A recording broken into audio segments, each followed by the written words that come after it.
क्योंकि कहते हैं भगवान कि भाव का भूखा हूं मैं, अरे भाव ही एक सार है, भाव से मुझको भजे तो भव से बेड़ा पार है। कि भाव बिन अनधन भूषण कुछ न मुझको चाहिए, अरे भाव से एक पुष्प भी ते तो मुझे स्वीकार है। भगवान भाव के भूखे हैं, इसलिए मानव जीवन का परम धर्म है केवल भगवान का भजन करना। मानव जीवन का परम धर्म है। धर्म में प्रोज्जित कई तवोत्र परमो निर्मत सराणाम सताम वेद्यम वास्तव तत्र मस्तु शिवदम तापत्रयोन्मूलनम श्रीमद् भागवते महामुनि कृते किं वा परैरीश्वर सद्यो हृदय वरुद्धते तकृतभि शुश्रूषुभित तक्षणा। कहते भगवान की कथा सुनने की मन में जब हमारे आती है, आपने समझ लो कथा नहीं सुनी, आप घर पे थे, आपको लगा कि महाराज जी कथा आरंभ करने वाले हैं, चलो आप कथा में आई नहीं, पहुंचे नहीं, आपने घर पे बैठे बैठे ऐसा सोचा कथा में चलें। कहते जब आप ऐसा सोचते हैं भगवान तब आपके हृदय में आकर के बैठ जाते हैं, क्योंकि आपने अच्छा सोचा। सद्यो हृदय वरुद्धते, और बैठ नहीं जाते, बंद जाते हैं। एक तो होता है केवल बैठना, जैसे अभी आप कथा सुन रहे हैं, किसी का मन करा उतनी देर बैठेगा और जब मन नहीं करेगा तो उठ करके चल देगा। लेकिन एक हो जाता है अवरुद्धते, बंद जाना। भाई दरवाजे लगे हैं चारों तरफ और महाराज चारों तरफ दरवाजे बंद कर दिए जाएं, बोले जब कथा पूरी होगी तभी निकलोगे, वो हो जाता है बंद जाना।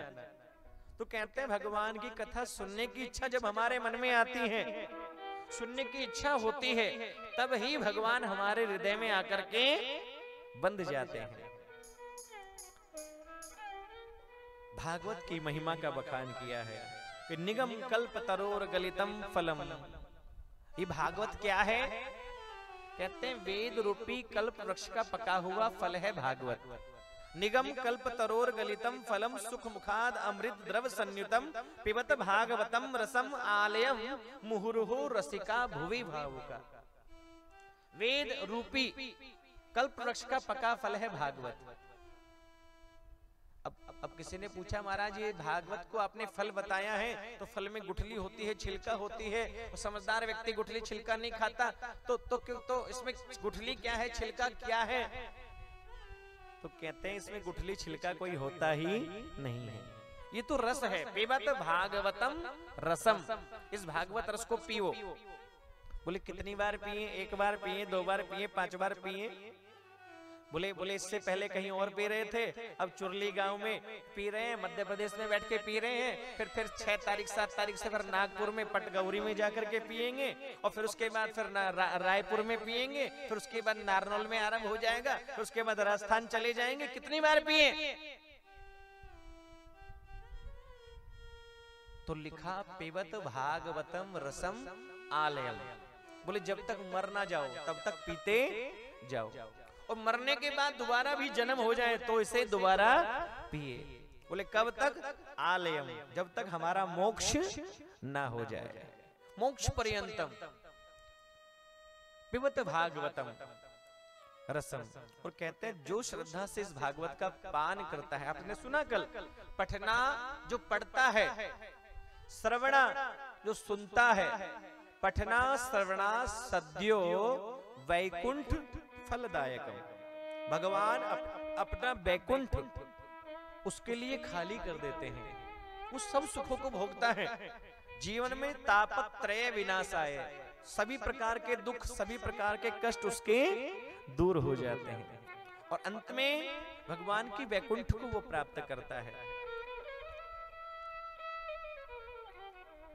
आप सुन रहे थे कल ये भागवत की कथा 88,000 शौनकाद ऋषि सुन रहे हैं, सूत जी महाराज कथा सुना रहे हैं।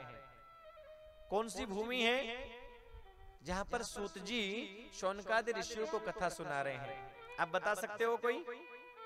कौन सी? क्या बता रहे हैं?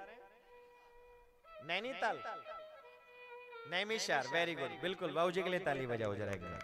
नैमिषारण्य, नैमिषारण्य की पावन भूमि, 88,000 शौनकादि ऋषि विराजमान है। सूत जी व्यास गद्दी पर बैठे हैं, 16 साल के युवा संत हैं सूत जी, और बड़े बड़े ऋषि मुनि, कोई 100 साल के, कोई 200 वर्ष के, कोई 500 वर्ष के, कोई 1000 वर्ष के, कोई 10,000 वर्ष के, सूत जी के सामने हाथ जोड़ करके बैठे हैं और पूछते हैं, हे प्रभु, हे सूत जी महाराज, हम आपसे कुछ पूछना चाहते हैं। सूत जी कहते हैं, हे ऋषियों, मैं कुछ अधिक नहीं जानता, लेकिन फिर भी जो मैंने गुरुजी की कृपा से सीखा है, जो सुना है, आपके सामने वितरण करने का प्रयत्न करूंगा। आप पूछिए, क्या पूछना चाहते हैं?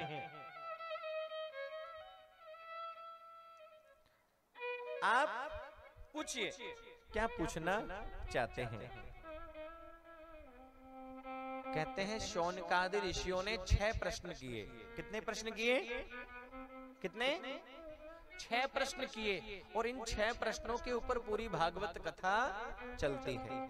पहला प्रश्न किया कि सवै पुंसा परो धर्मो यतो भक्ति रधुक्षजे ऐहैत्युकं प्रतिहता ययात्मा संप्रसीदति। पहला प्रश्न पूछा, हे गुरुदेव, आप हमें बताइए, मानव की मुक्ति कैसे होती है? मानव के कल्याण का मार्ग क्या है? मानव की मुक्ति का मार्ग क्या है?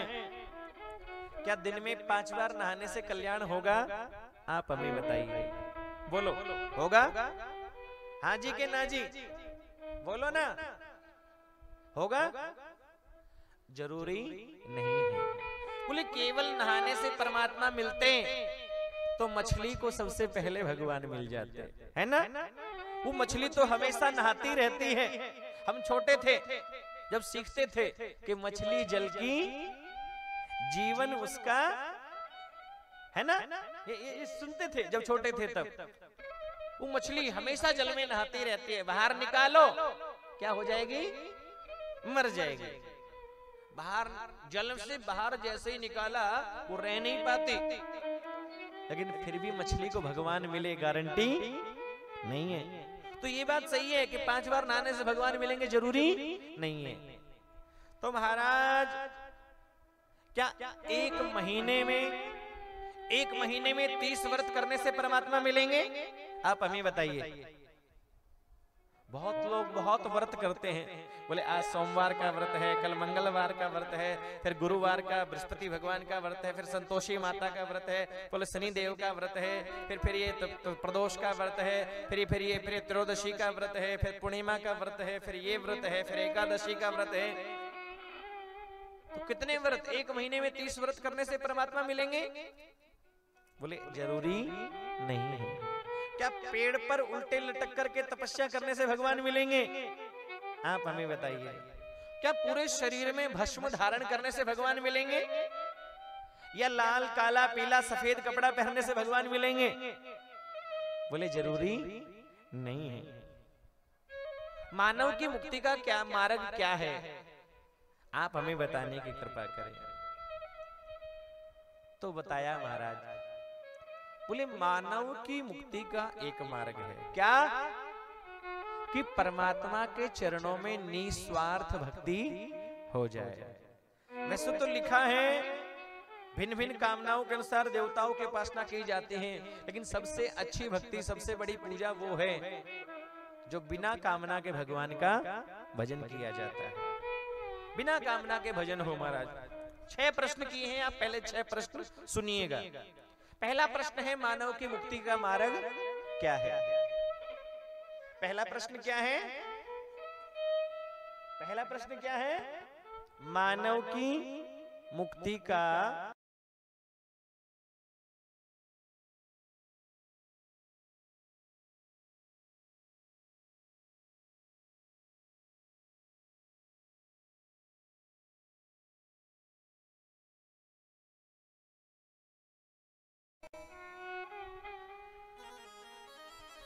बोलो राधे राधे।